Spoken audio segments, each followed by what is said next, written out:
Regardez, comment vous pouvez comprendre qu'une ville où passe le cacao qui enrichit des pays, où va toute cette richesse? Pourquoi l'argent ne reste pas dans San Pedro un peu? Pourquoi la population, les gens qui travaillent au port, les gens qui transportent les camions, les planteurs qui plantent le cacao, pourquoi les gens ne s'en sortent pas? C'est comme si quelque chose dans l'air est en train d'avaler leur richesse. Quand les premiers prophètes de notre religion ariste sont arrivés ici, ils n'ont pas été reçus. Par nous-mêmes, on les a lapidés, on les a chassés. Et c'est plus tard, en 1966, que nous avons eu l'importance de ces prophètes-là. Alors ils sont revenus, ils ont prié, et ça a été donc une ouverture de la création de San Pedro. La guerre spirituelle sur San Pedro était plus intense qu'à Soubre et à Tabou. Ils vivront. Je ne comprenais pas pourquoi. C'est comme si tout est favorable, mais en même temps, dans l'air, il y a une puissance qui combat. Et ce qui s'est passé ici, en plus de ça, et les miracles là, moi, je n'ai jamais vu ça. J'ai dit à Dieu, lorsqu'il y a quitté, si Kader n'a pas parlé, là, je vais laisser Kader d'abord tourner, vous allez partir à lui. Kader! Oui. Je touche, il n'y a plus l'ennemi. C'est quand une personne de bonne volonté comme moi, ça me revient pour apporter son aide à ces personnes-là. Qu'est-ce que vous voulez qu'on dise? Quand on dit Jésus revient, là, Jésus reviendra. Il n'a pas attendu le retour de Jésus pour aider les gens. Moi, je pense que dans la vie, Dieu choisit un homme qui fait le chemin. Il a mis en place l'organisation. L'organisation n'appartient plus à Mohamed Sanogo. C'est au corps de Christ. Il faut que l'Église s'implique pour que le message de vie devienne une plateforme. Mohamed Sanogo dans notre commune, depuis 3 jours, nous venons de le recevoir dans notre localité, dans la salle de mariage de la mairie. Et je pense que c'est l'œuvre de Dieu qui prime tout ce que nous faisons sur cette terre.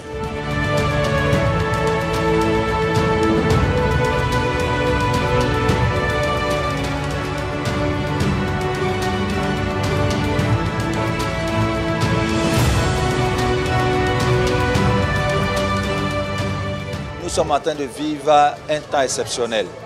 Parce que depuis que je suis pour ma part à San Pedro, ça me fait 12 années, il faut dire qu'il y a eu des campagnes d'évangélisation tenues, mais cette campagne-là est un signe majeur pour les changements que Dieu nous a fait connaître dans l'esprit qui sont à venir dans la ville.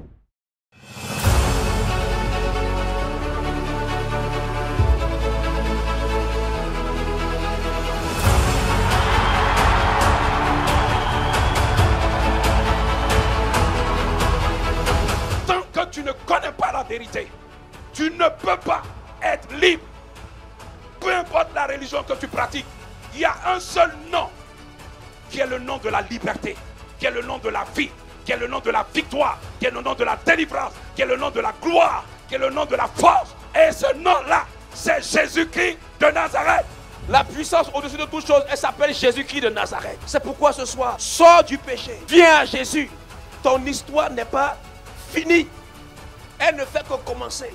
Si tes yeux ont été avalés par le dragon, nous devons lui couper la tête ce soir et l'amener à vomir pour que tu recouvres ta santé.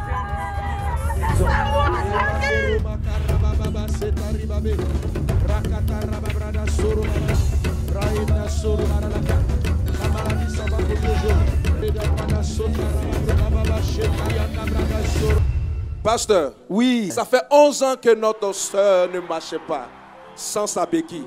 Depuis 2008, après avoir passé le bac, oui. Et j'étais à la maison, j'ai senti au niveau de mon pouce et le deuxième doigt là, je ne sentais pas de vue dedans. Et après ça commence à se propager, ça a pris toute la main gauche. Et après ça a pris maintenant tout le côté gauche de la tête jusqu'à... C'était un AVC? Non, c'est pas AVC, c'est une hémiplégie. C'est une hémiplégie comme ça qui est une hémiplégie. Quand je prends ma tension, c'est normal. J'ai fait tous les radios, j'ai passé partout. Il n'y a pas eu de résultats. Et aujourd'hui, bon, je vois que tu boites un peu, mais comment tu sais que tu es guéri comme ça? Quand je me lève comme ça, je sens mes nerfs sont faibles. Quand tu te lèves, d'habitude, tes nerfs sont faibles, oui. D'abord que je ne peux pas me tenir totalement debout, je suis obligé de m'appuyer sur la béquille. Et quand je sors, je suis obligé de prendre la béquille. Tout ce que je fais, c'est avec la béquille. Je m'appuie sur la béquille. Même quand j'avais prié, on a dit, vous allez sentir quelque chose bouger dans votre corps. Donc j'ai senti comme mes nerfs ont commencé à... Les nerfs ont commencé à bouger. Waouh! J'ai senti des frissons, ce que j'ai jamais ressenti jusqu'à aujourd'hui. Wow. Et puis au niveau de ma main aussi, ma main qui n'avait pas de truc, qui ne pouvait pas se lever comme ça.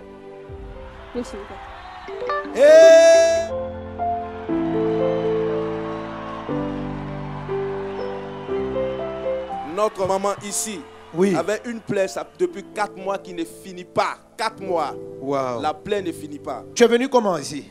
Je suis venu dans une brouette. Dans une brouette? Non, dans... C'est dans une momie et puis on t'a mis sur pour t'amener ici? Oui, oui. Parce que tu ne peux pas marcher? Oui, oui. Il y avait du mal à marcher. Mes nerfs de ma cuisse étaient bloqués. Et puis les nerfs de derrière. Parce que la plaie se trouve sur mes nerfs. Donc, je ne pouvais pas marcher. Il a dit, hier même là, quand il est venu ici, là, j'ai pris tout mon temps en train de pleurer. Pourquoi? Parce qu'il y avait douleur. De un ici qui était à Grabo. Je suis venu à Tabou, on dit que non, que vous êtes déjà venu. Je vous ai suivi jusqu'ici. J'ai suivi Jésus. Je suis venu au mercredi, ils vont commencer. Depuis le dimanche, j'étais déjà à San Pedro ici. Je suis allé chercher un endroit où il a dormi. Le mercredi, je me suis rendu ici hier. Et aujourd'hui encore, Dieu a opéré ce miracle. Jésus!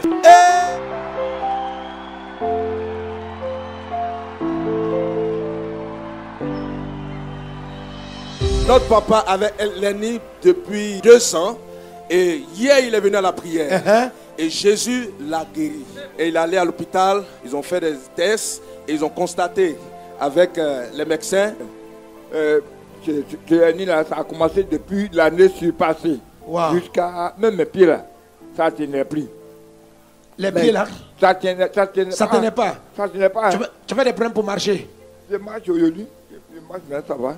Donc, hier même, quand ils ont prié pour moi, hier, là, dès que le pasteur qui a prié pour moi, quand il a mis la table, il parlait courroux. Et puis il dit, attends, quand il a touché, ça fait quoi? Ça fait courroux. Ça fait courroux. Ouais. Et puis il a dit, quel bruit il a dit, souvent quand ça me fait mot de ventre. Je suis parti à Meurtre, je n'ai rien senti.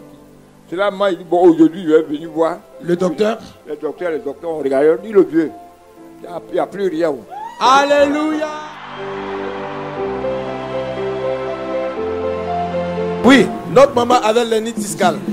Et elle était chez elle à la maison, elle avait des douleurs. Elle ne pouvait même pas bien se redresser. À 2 h du matin, elle a senti une force la tirer. Elle est venue dans ce stade-là. Hier. Depuis sa maison. Aujourd'hui. Aujourd'hui là. Ce matin, à 2 h du matin. Tout dans le sud là. Tu étais au courant du programme? J'étais au courant du programme.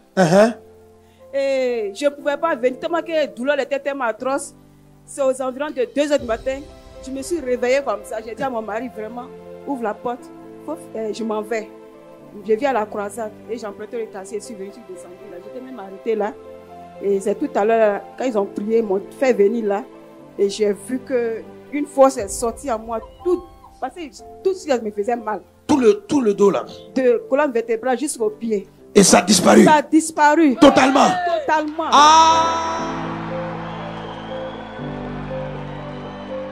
Depuis qu'il est enfant, il n'a jamais entendu. Il est sourd-muet. Maman, attends, mais tu dis il ne parle pas. Comment ça s'est passé? Explique-nous. Bon, c'est par les signes. Il m'a dit que musique, ça rentre dans mes oreilles. C'est là, il dit, tu suites là, il dit oui. Tu suites là, il dit oui. Quand ils ont... Viens.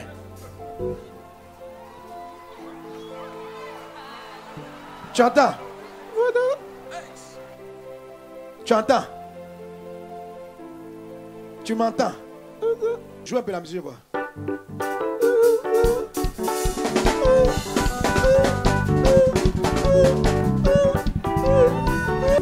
Amen. Maman, demande-lui bien s'il entend. Musique est pas là, mon oukini.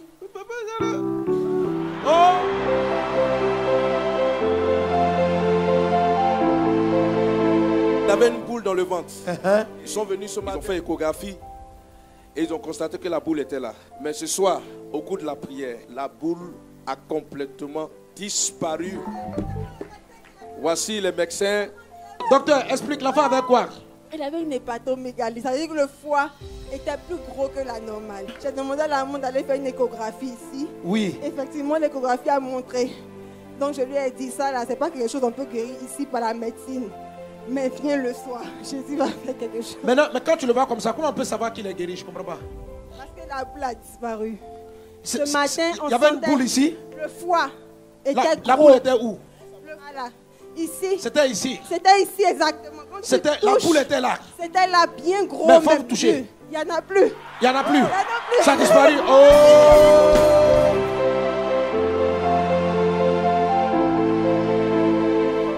Petit qui est ici. Oui. Il avait l'hernie aussi. Et ce matin. Oui. Ça a disparu.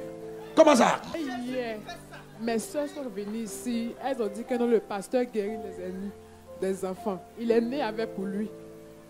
Donc, quand on dort la nuit, il a les mots devant il pleure.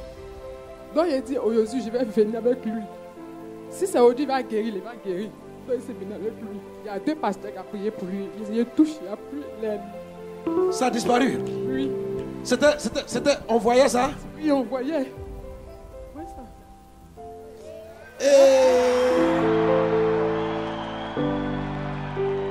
L'enfant n'a pas fait 4 pattes. Il a marché à l'âge de 5 ans. Aujourd'hui, nous le connaissons. Quand il parle souvent un peu, on entend. Mais ce matin-là, j'ai dit à Dieu, lorsqu'il a quitté ici, si Kader n'a pas parlé là, je vais laisser Kader d'avoir tout, mais vous allez partir à lui. Mais j'ai entendu la voix de Dieu me dire, ma fille, écoute, ne perds pas ta foi. Ce que Dieu va faire pour toi, ça va changer ma vie. Kader a parlé. Il s'appelle comment? Kader? Kader a dit maman, maman là est sortie. Souvent quand il dit maman, quand toi tu ne le connais pas là, tu n'entends pas. Et ce matin, Kader a dit maman. Kader a dit maman. Sa maman est là, sa maman est derrière, sa maman m'a confié. Tu es venu à lui. Kader. Oui. Oh!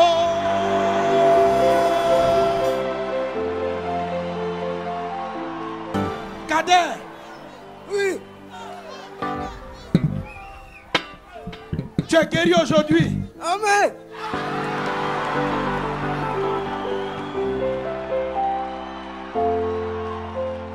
Le Seigneur dit que la fin d'une chose vaut mieux que son commencement. Et cette vague a été époustouflante. Nous avons vu le Seigneur avec gloire à tous les niveaux, que ce soit pendant les croisades du soir, à travers la parole, à travers les guérisons. Vraiment, on a vu des miracles comme on n'en a jamais vu depuis que ce tour a commencé. Et nous pouvons dire avec assurance que nous allons de gloire en gloire.